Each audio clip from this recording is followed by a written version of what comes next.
বর্তমান সময়ে জনপ্রিয় রোমান্টিক জুটি জিয়াউল ফারুক অপূর্ব ও সাদিয়া আইমান। দিন দিন বাংলা নাটকের জনপ্রিয়তা বেড়েই চলেছে। সেই ধারাবাহিকতায় আবারও নতুন নাটক নিয়ে হাজির হয়েছেন জনপ্রিয় এই জুটি। নাটকটির নাম দেরি করে আসবেন।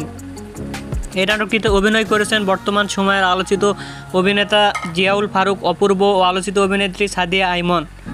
এই নাটকটি রচনা ও পরিচালনা করেন মাশরিকুল মার্সেলন শুভ। নাটকটি খুব শীঘ্রই ক্যাপিটাল ড্রামার ইউটিউব চ্যানেলে প্রকাশিত হবে।